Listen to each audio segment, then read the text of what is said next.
guys and welcome back to again Mission 99 Plus and आज हम करने वाले हैं हमारे exercise questions of our first chapter जो कि we have finally completed in our channel. So let's start. By the way, these questions are very important guys. Science में NCERT से उठ के ही क्वेश्चन आता है, तो मोस्ट ऑफ द क्वेश्चंस आपके NCERT से ही आने हैं, वही करने हैं. एंड कुछ कुछ क्वेश्चंस आ सकते हैं टू आइडेंटिफाई द टॉपर्स, है ना. कुछ ना कुछ हमेशा ऐसा हॉट्स वाला क्वेश्चन होता है, हायर ऑर्डर थिंकिंग स्किल्स वाला क्वेश्चन आता है to identify the topper ones and classify them. So सबसे पहले हम करेंगे हमारा NCERT के सवाल करेंगे. सबसे पहले इन टेक्स्ट कर लिए, पहले चैप्टर अच्छे से पढ़ना है. First is reading the chapter, going through it, and then second is in text, then is exercise, and then practicing some बाहर के questions that I will provide you in my next video in which we are gonna do one shot revision. And yeah, remember it's a revision video, okay. I'll not start from zero, I'll start from good level जो कि सही होगा आप लोगों को सब पढ़ाने के लिए. एंड उसके बाद आप लोग जैसे कि आपने एक्सरसाइज कर लिए, जो मैंने क्वेश्चंस प्रोवाइड किए हैं वो कर लिए, and then you guys will do some PYQs. अगर आप लोग बोलोगे तो हम PYQs का भी एक सेशन रखेंगे, but I think now we should focus on completing the syllabus, क्योंकि अभी तक हमारा सिर्फ एक ही चैप्टर कंप्लीट हुआ है, हमें मैथ्स भी करनी है. एंड इसके बाद मैथ्स का चैप्टर नंबर 3 आएगा, so stay tuned for that. Let's start. हाँ जी गाइस, तो देखते हैं हमारा फर्स्ट क्वेश्चन. इसमें लिखा है lead is getting oxidised, lead is getting reduced. तो PbO गाइस रिड्यूस हो रहा है, लेड तो रिड्यूस नहीं हो रहा ना, पूरा का पूरा कंपाउंड रिड्यूस होता है. तो ये तो हो गया गलत. Carbon dioxide is getting oxidise, carbon dioxide oxidise कैसे हो सकती है, तो रिएक्टेंट में है ही नहीं, तो गलत. आगे कार्बन इज गेटिंग ऑक्सीडाइज्ड, सही है. देखो CO2 में कन्वर्ट हो रहा है, सही है. Lead oxide is getting reduced, lead oxide is getting reduced, सही है. तो हमारा ऑप्शन आएगा A एंड B. चलो आगे करते हैं.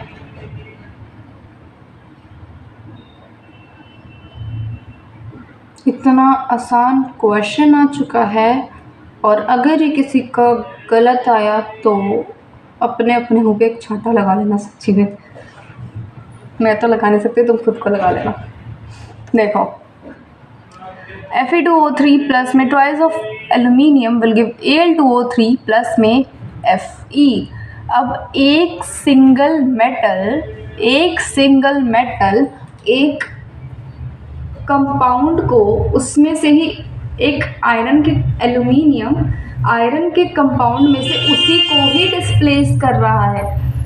एल्यूमिनियम आयरन के कंपाउंड में से ही उसी को डिस्प्लेस कर रहा है, और अगर डिस्प्लेस कर रहा है तो उसको बोलते हैं डिस्प्लेसमेंट रिएक्शन. वैसे तो आई डोंट थिंक सो ये किसी बच्चे का गलत होगा, क्योंकि it is easy one, but कोई बात नहीं. What happens when dilute hydrochloric acid? यार मैं पेन लेना क्यों होता है मेरे साथ ऐसा हमेशा. When dilute hydrochloric acid is added to iron fillings. दोबारा डिस्प्लेसमेंट रिएक्शन का क्वेश्चन आ गया. ये बनेगा FeCl2 प्लस H2 गैस, क्योंकि आयरन हाइड्रोजन को उसी के कंपाउंड में से डिस्प्लेस कर देगा, तो hydrogen gas and iron chloride are produced. A option.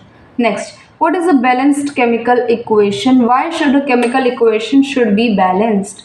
A balanced chemical equation is an equation where the mass of the reactant and the product are equal. And why should a chemical equation should be balanced? A chemical equation should be balanced to conserve the law of conservation of mass या फिर to justify the law of conservation of mass. ठीक है, आगे.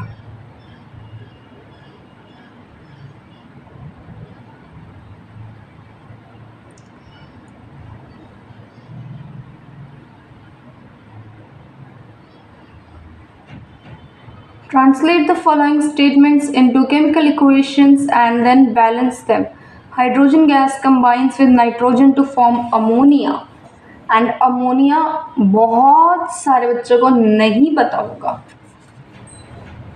देखो, ammonia is NH3.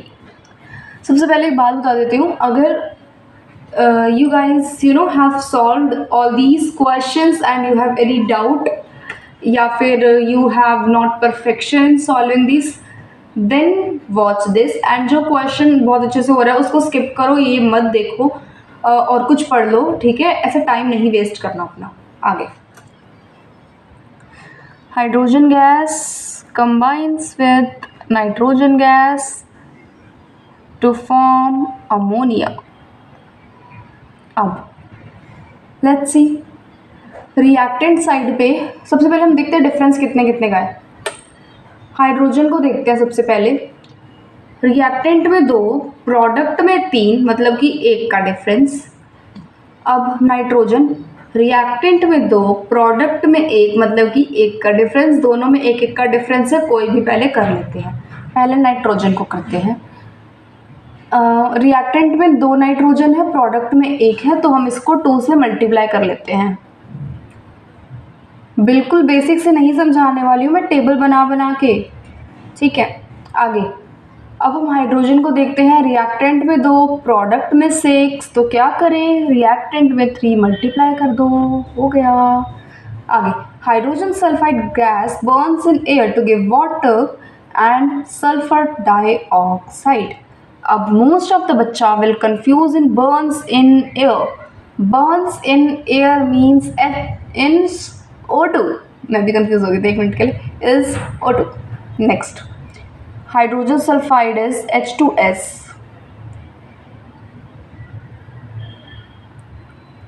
Plus O2 will give H2O plus sulphur dioxide is SO2.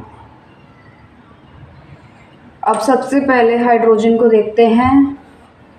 Hydrogen is balanced 2-2, sulphur is also balanced 1-1 and oxygen is 2 and 3. तो अब क्या करें, अगर तो मैं हिट एंड ट्रायल करेंगे इसमें 2 से मल्टीप्लाई कर दूं तो ये हो गए 4 ऑक्सीजन. रिएक्टेंट में से भी 2 से मल्टीप्लाई कर लूँ 4 ऑक्सीजन. लेकिन अब आप बोलोगे कि दीदी ये क्या, हाइड्रोजन तो बिगड़ गया, 4 हो गए, इधर भी 2 लगा दो, 4 हो गए, सल्फर 2 हो गया सॉल्व. 4 O2 4 + 6 हो गए यार, तो इधर 3 लगा देते हैं, 6 O2 हो गए. ख़त्म सवाल. इस क्वेश्चन में हिट एंड ट्रायल लगेगी. एंड मेरे को इसका आइडिया कैसे आया, इन टेक्स्ट क्वेश्चन में भी सेम ऐसा ही क्वेश्चन था, ये NaOH करके कुछ था, तो वैसे ही उसमें भी हमने बिल्कुल यही अप्रोच लगाई थी, तो इसमें भी सेम लगेगी. अगला, barium chloride reacts with aluminium sulphate. इसको इरेज करना पड़ेगा पहले तो.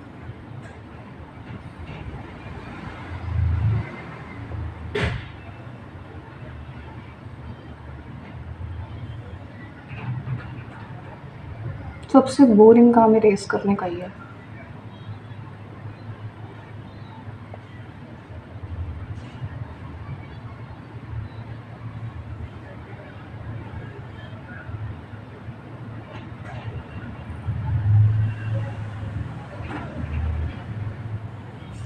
बेरियम क्लोराइड मतलब कि BaCl2 बहुत बार बता रखा है, वैलेंसी नहीं बताएंगे. Reacts with aluminium sulphate, aluminium sulphate के चलो देख लो, वैसे बता रखी है मैंने, 3 पॉजिटिव SO4 2 नेगेटिव, पैरों में Al2SO4 होल थ्राइस, प्लस में 2SO4 whole thrice will give aluminium chloride AlCl3, बता चुकी हो, नहीं बताऊंगी। Precipitate of barium sulphate BaSO4, ये भी बता चुकी हूँ, नहीं बताऊंगी। इसका प्रेसिपिटेट बना। अब ये मैंने ऐसे डाउन एरो क्यों लगाई, जब भी प्रेसिपिटेट होता है ना तो हम उसमें डाउन एरो लगाते हैं, और जब भी कोई गैस इवॉल्व होती है, मतलब कि जब भी कोई गैस बनती है तो अपवर्ड का एरो बनाते हैं कि वो गैस निकल गई। और प्रेसिपिटेट में नीचे का क्यों लगाते हैं, क्योंकि वो इनसॉल्युबल सब्सटेंस नीचे रह गया। ठीक है, सबसे पहले देखते हैं बेरियम को। बेरियम 1 आगे क्लोरीन 2 एंड इधर है 3। क्लोरीन का डिफरेंस देखते हैं, 1 का है।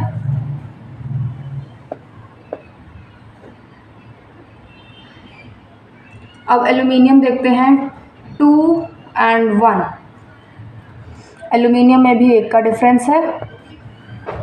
SO4, पहले सल्फर देखते हैं, ऐसे तो इकट्ठा ही है ना, चल कोई बात नहीं, एक एक करके देख लेते हैं। सल्फर S मतलब कि रिएक्टेंट में 3, प्रोडक्ट में 1, तो मतलब कि सल्फर में 2 का डिफरेंस है। और O में इधर है 12, इधर है 4, मतलब कि 8 का डिफरेंस है। वैसे तो अगर सीधे हम SO4 देखें, सीधा SO4 देख लो, क्योंकि इकट्ठा ही है और कहीं O दिख नहीं रहा, तो इधर 3 है, इधर 1 है, तो मतलब कि 2 का डिफरेंस है। माय गॉड, 2 का डिफरेंस है। ठीक है, सबसे पहले SO4 को करेंगे, सबसे ज़्यादा डिफरेंस उसमें है, क्योंकि अगर मैं हाँ जी, अगर मैं इधर 3 लगा दूँ तो SO4 बैलेंस हो गया। ठीक है, बेरियम अनबैलेंस हो गया, इधर 3 हो गया, इधर 1 हो गया, इधर भी 3 लगा देते हैं, बेरियम बैलेंस। अब Cl को देखते हैं, Cl हो गया रिएक्टेंट में 6 एंड प्रोडक्ट में रह गया 3, तो इधर इसको 2 से मल्टीप्लाई कर देते हैं। अब शुरू से देखो, बेरियम 3, क्लोरीन 6, एल्यूमिनियम 2, SO4 3, खत्म। अब इरेज करना पड़ेगा।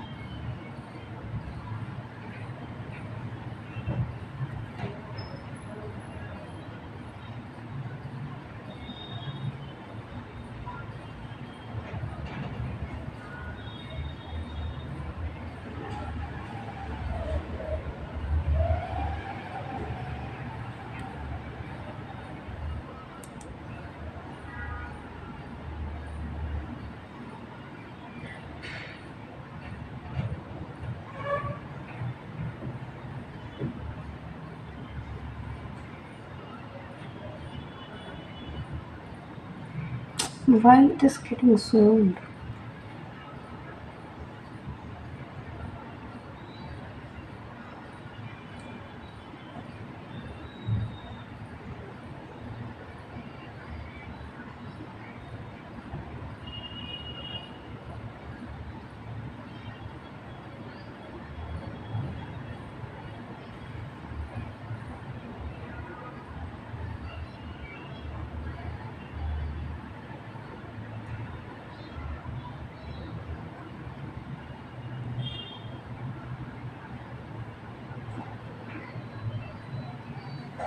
बेरियम क्लोराइड तो हो गया, A B C 3 हो गए। अब पोटेशियम मेटल के रिएक्ट्स विद वाटर, ये सेम क्वेश्चन बिल्कुल कर रखा है हमने,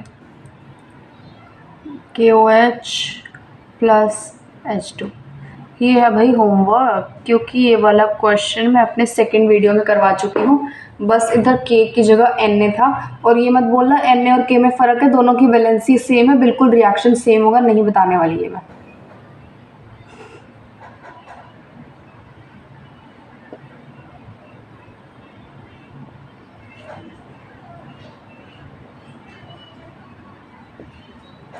क्योंकि देखो टाइम वेस्ट करने की बात है और कुछ नहीं। क्यों करना हो टाइम वेस्ट, और काम नहीं है क्या?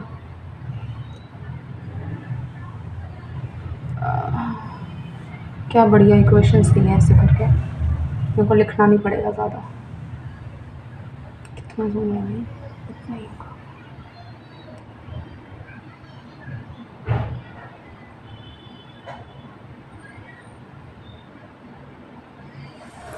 सबसे पहला देखते हैं HNO3 प्लस CaOH का whole twice will give calcium nitrate plus में वाटर।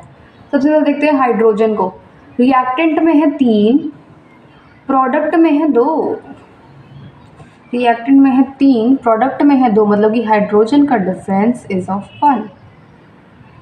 अब नाइट्रोजन को देखते हैं, एक NO3 को देख लेते हैं पूरा।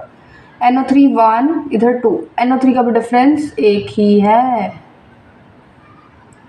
आगे कैल्शियम 1 1 सॉर्टेड, ओके 3 इधर 2 हो गए, ठीक है। अब ऑक्सीजन को देखते हैं, इधर 2 इधर 1। अब बोल के दीदी इधर ये क्या, NO3 में भी तो ऑक्सीजन, लेकिन गाइस हमने पूरा NO3 ले लिया ना, तो हमें उसको इंक्लूड क्यों करना है? हम आगे ऑक्सीजन का एक और कॉलम बना लेते, ईजी हो जाएगा। नहीं तो बहुत ज़्यादा ऐसे कंफ्यूज हो जाओगे, यार ऑक्सीजन इतने सारे नहीं करना ना ये सब कुछ, कंफ्यूजन क्यों करनी।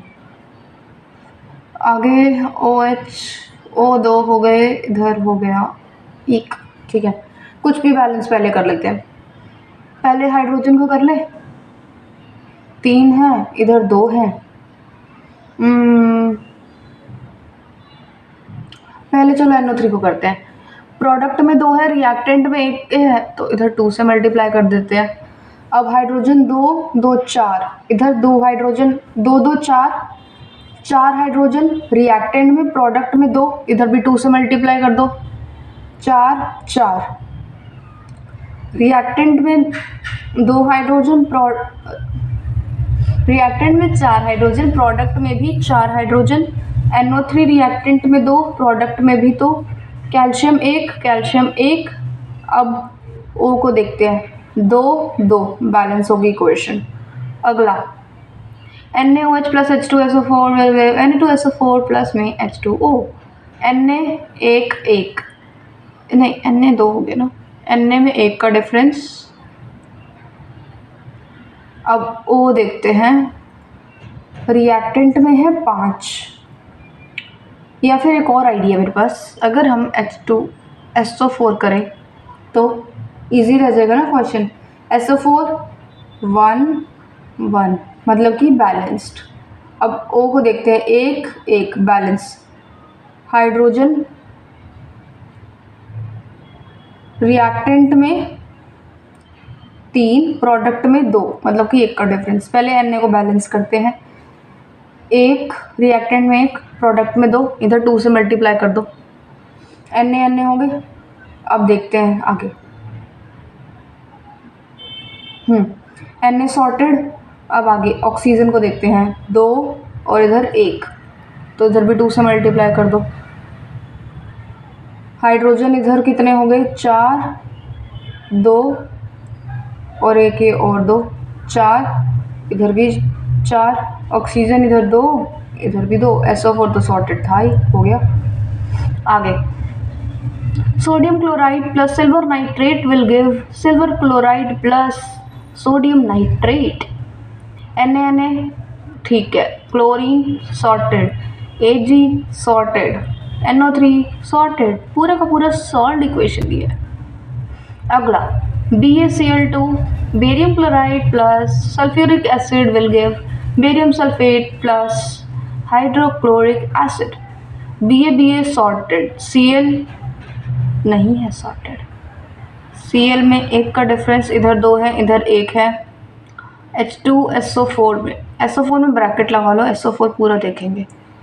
हाइड्रोजन रिएक्टेंट में 2 है, प्रोडक्ट में 1 है, तो हाइड्रोजन 1। अगला बस पहले क्लोरीन को कर लेते हैं, इधर 2 लगा दो, 2 Cl इधर हो गए, 2 उधर हो गए, हाइड्रोजन भी हो गया। इस क्वेश्चन में करना ही क्या था यार, पूरा तो पूरा हो गया।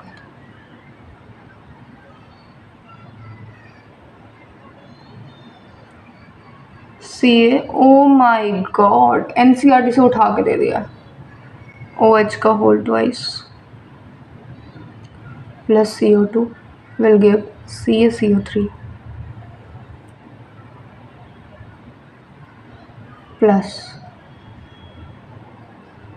plus water.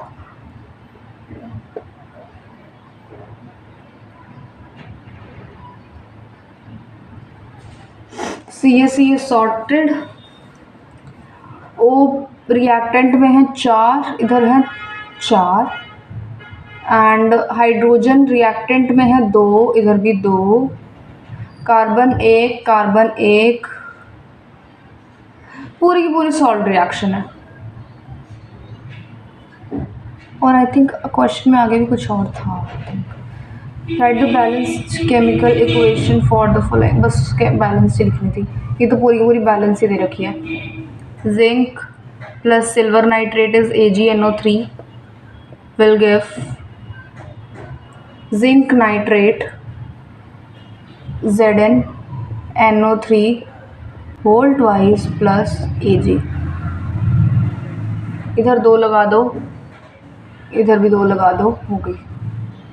समझाई नहीं ना मैंने, देखो Zn2 प्लस NO3 नेगेटिव, पैरों में विजुअलाइज करो मेरे साथ। Zn2 plus Ag, Zn2 plus NO3 negative, पैरों में, तो फिर बन गया ZnNO3 होल ट्वाइस। ठीक है, अब रिएक्टेंट में NO3 एक है, प्रोडक्ट में 2 है, रिएक्टेंट में 2 से मल्टीप्लाई कर दो, ट्वाइस ऑफ AgNO3 बन गया, और फिर प्रोडक्ट में देखो Ag अकेला था तो हमने उधर आगे भी 2 लगा दिया, हो गया सब। अगला aluminium Al plus copper chloride Cu2 plus Cl negative बन गया CuCl2 will give aluminium chloride AlCl3 plus copper। फिर देखो Cu2 प्लस Cl नेगेटिव, पैरों में CuCl2, एल्यूमिनियम एक, कॉपर एक, Cl बैलेंस नहीं है, Cl में 1 का डिफरेंस है। अगर मैं इधर 3 से मल्टीप्लाई कर दूँ, इधर 2 से मल्टीप्लाई कर दूँ, तो दोनों जगह 6 हो गए। अब तुम बोलोगे दीदी ये समझ कैसे आ रहा है, इधर 3 से मल्टीप्लाई करना है, 2 से मल्टीप्लाई करना है। मैथ्स का जब चैप्टर नंबर करोगे 3, जो भी हम शुरू करने वाले हैं, उसमें ऐसे ही हम इक्वेशंस को सॉल्व करेंगे, फिर पता लग जाएगा कि अच्छा ऐसे ही करना है, फिर आइडिया लग जाएगा। ठीक है, अब Al प्रोडक्ट में 2 हो गए, रिएक्टेंट में भी 2 कर दिए, और Cu रिएक्टेंट में 3 हो गए, तो प्रोडक्ट में भी 3 कर दिए, हो गया।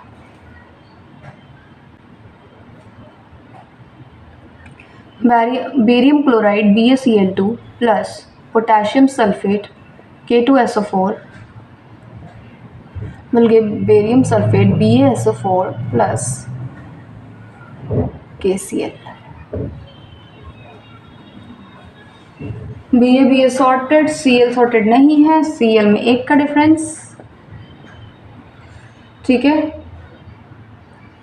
पोटेशियम में भी 1 का डिफरेंस, पोटेशियम मतलब कि KSO4 सॉर्टेड। चलो हो गया। अब Cl को बैलेंस करेगी K को, दोनों को करोगे हो जाएगा, एक नंबर से, मात्र 1 नंबर से सॉल्व होगा। 2 लगा दो इधर, Cl बैलेंस्ड, K बैलेंस्ड, खत्म क्वेश्चन। अगला गाइस, अभी क्या हुआ कि मैंने तुम्हें पूरा का पूरा क्वेश्चन नंबर 8 पढ़ा दिया, एंड देन आई रियलाइज कि मेरा लैपटॉप में तो रिकॉर्ड ही नहीं हुआ। कोई बात नहीं, देखो पोटेशियम ब्रोमाइड मतलब कि KBr प्लस में बेरियम आयोडाइड मतलब कि BaI2 will give potassium iodide plus में BaBr2। वैसे तो ये रिएक्शन कुछ समझ नहीं आ रहा होगा ना, let me raise this first. हाँ, थर्ड वाला होमवर्क है, क्योंकि बहुत आसान है।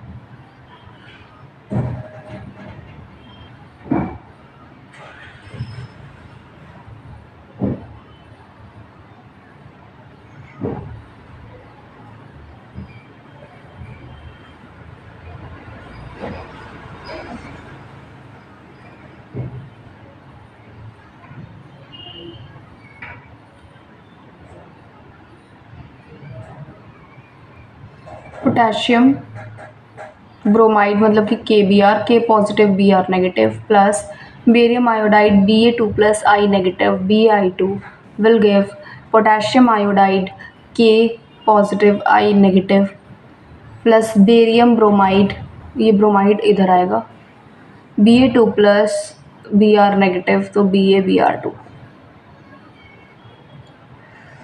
देखो के सॉर्टेड Br में एक का डिफरेंस 1 और 2, इधर I में भी एक का डिफरेंस, इधर 2 लगा देंगे तो Br सॉर्टेड, पोटेशियम बिगड़ गया, देन इधर भी 2 लगा देंगे, I भी हो गया। ठीक, अगला zinc carbonate which is ZnCO3, Zn2 plus CO3 2 negative 2 positive 2 negative null, Zn oxide ZnO, Zn2 positive O2 negative plus में CO2, Zn sorted, C sorted, O3 1 plus 2 3, O भी sorted. This is your homework. Mg plus hydrochloric acid मतलब कि HCl, H positive Cl negative will give MgCl2, Mg2 positive Cl negative plus में H2, Mg sorted and hydrogen is not sorted, इधर 2 लगा देंगे, hydrogen अब sorted, chlorine भी sorted. अगला सवाल, what does one mean by exothermic and endothermic reaction? Exothermic is a reaction in which we obtain a product, those reaction which gives us heat along with the product are known as exothermic reaction. Those reaction in which heat is evolved are known as exothermic reaction. ये लिखना ज़रूरी नहीं है। आगे example लिख देना, NCERT में बहुत सारे एग्जाम्पल्स हैं, या तो वो वाला लिख देना, C वाला स्लिक लाइन वाला।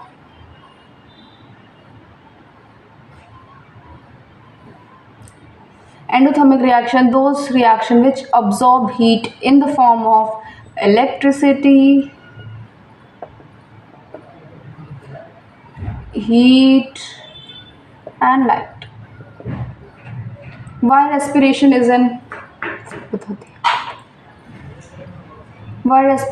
considered as an exothermic reaction? Respiration is an exothermic reaction because during respiration, glucose combines with oxygen in the cells of our body to form carbon dioxide and water along with the production of energy. NCERT में बहुत बड़ा लिखा है, अगर तो आया 2 number का तो ये लिखेंगे with reaction, एंड अगर आया 3 नंबर का तो पूरा का पूरा लिखेंगे we need food to digest, ऐसे मतलब पूरा जो पैराग्राफ है ना, we all need food to digest and our body contains carbs are converted into glucose, food breaks down into smaller particles, ये सब कुछ लिखना पड़ेगा। आगे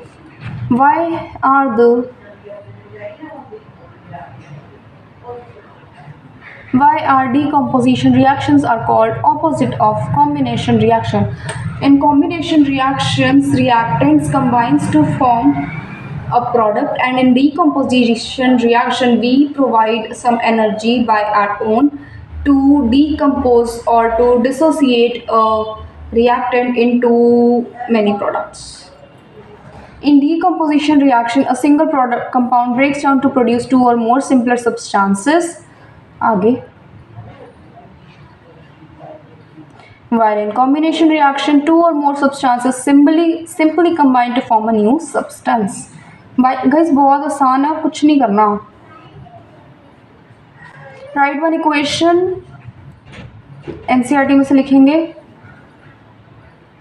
What is the difference between displacement and double displacement reaction? Displacement reaction में एक जो metal होता है वो दूसरे मेटल को उसके ही कंपाउंड से डिस्प्लेस करता है, and in double displacement reaction 2 compounds एक दूसरे को एक्सचेंज कर लेते हैं, 2 ions are exchanged. In displacement reaction a more reactive metal displaces a less reactive metal from its solution.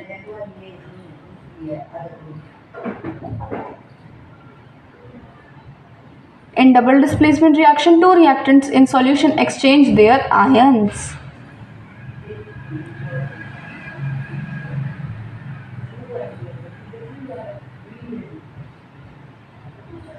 In refining of silver, the recovery of silver from silver nitrate involve displacement reaction. इसमें सिर्फ और सिर्फ तुम्हें ये reaction लिखना है. अगर ये तुम्हें समझना है कि यार ये क्या लिखा है, तो देखो, रिकवरी ऑफ सिल्वर मतलब कि हमें सिल्वर चाहिए फ्रॉम, जैसे होता है ना डिफरेंस वाले सॉल्यूशन होते थे जब हम बचपन में करते थे, फ्रॉम सिल्वर नाइट्रेट मतलब कि AgNO3, Ag positive NO3 negative plus copper metal, इसमें पहले लिखा डिस्प्लेसमेंट रिएक्शन होगा तो बन जाएगा CuNO3 Cu2 positive NO3 negative plus में Ag. Now balance the equation. What do you mean by precipitation reaction? A precipitation reaction is a reaction in which insoluble substance is formed during the reaction. A reaction in which an insoluble solid called precipitate is formed that separates from the solution is called precipitation reaction. और उसका एक example लिख लेंगे, या फिर इसमें example हम zinc granules वाला भी लिख सकते हैं. नहीं वो लिख सकते, मत लिखना.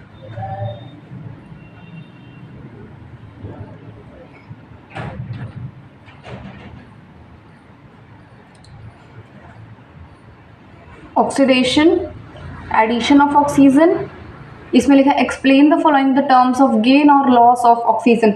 ऑक्सीडेशन में एडिशन ऑफ ऑक्सीजन एंड, या मतलब कि गेन ऑफ ऑक्सीजन, गेन मतलब कि लेना, profit, and reduction is loss of oxygen. And examples लिख लेंगे.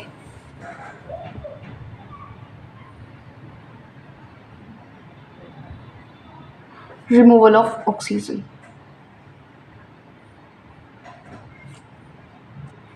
Guys balancing is very important यार, भूलना मत.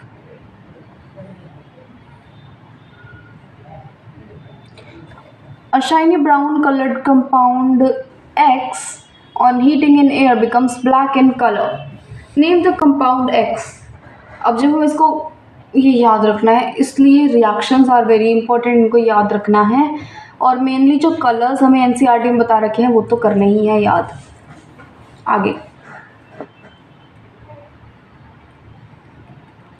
why do we apply paint on iron particles to protect them from the rust? Why does my pen is not working, man? I'm just so done with this. Paint does not allow iron particles to come in contact with air, water, and saves iron particles from damage due to rusting.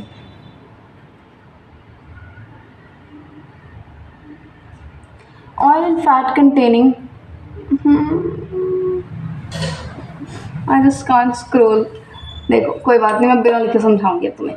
Oil and fat containing food items are flushed with nitrogen. Why? उनको nitrogen के साथ flush किया जाता है ताकि वो खराब ना हो.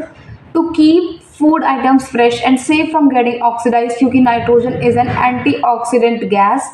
Food items are flushed with nitrogen. Explain the following terms with one example each, that is corrosion and rancidity. Corrosion, it is the process in which metals are eaten up gradually by the action of air, moisture or a chemical such as an acid on their surface. Example, rusting of iron. Corrosion is basically जब उनके ऊपर जंग लग जाती है ना, वही लिखना है. Rancidity, the condition produced by aerial oxidation of fats and oils is foods marked by unpleasant smell and taste is called rancidity. Rancidity spoils the food materials prepared in fats and oils which have been kept for a considerable time, that makes them unfit for eating. Rancidity can be provided by antioxidants to foods containing fats and oils. It can also be prevented by flushing fat and oil containing foods with nitrogen gas before sealing. Rancidity is a process in which हमारा जो खाना होता है, मैंने fries का example लिया, अगर हम फ्राइज़ को एक डब्बे में बंद करके रखेंगे बहुत टाइम तक and then we will open it, बहुत गंदी स्मेल आएगी एंड बुरा टेस्ट भी होगा अगर वो मैकडोनल्ड्स के नहीं हों, क्योंकि मैकडोनल्ड्स वो करता है, प्रूव देते कि उनके फ्राइज़ कभी ख़राब नहीं होते, बट स्टिल अगर वो कहीं और के होंगे तो वो ख़राब हो जाएंगे. एंड इनको जैसे हमारे लेज़ वगैरह होते हैं, इनको हमें ठीक रखने के लिए नाइट्रोजन इसके अंदर हम फ्लश करते हैं ताकि वो ऑक्सीडाइज ना हो. ऑक्सीडेशन की वजह से ही हमेशा फिर एसिडिटी होती है। And nitrogen is an antioxidant gas. Antioxidant मतलब कि ऑक्सीजन ऑक्सीडेशन नहीं होने देती है, रिडक्शन पर ही रखती है, मतलब रिडक्शन भी नहीं होने देती है, बट इट इज़ लाइक अगर ऑक्सीडेशन हो रहा हो तो वो रिडक्शन करेगी एंड ऑक्सीडेशन विल बी, जैसे कि हमने एक रिएक्शन देखा था, एक लिया R, इसके अंदर हमने डाला O2, प्रोडक्ट बन गया, इसके अंदर फिर हमने कर दिया रिडक्शन तो दोबारा से R बच जाएगा।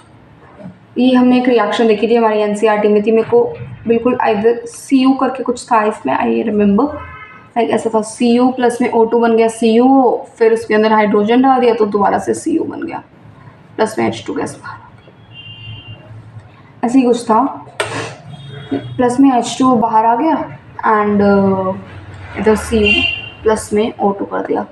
मतलब कि अगर एक कंपाउंड है सपोज R नाम का, उसका हमने ऑक्सीडेशन कर दिया तो एक P नाम का प्रोडक्ट बन गया, एंड अगर हम इसको रिडक्शन दोबारा से कर देंगे तो हमारा R ही बन जाएगा, क्योंकि ये दोनों ऑपोजिट रिएक्शंस हैं।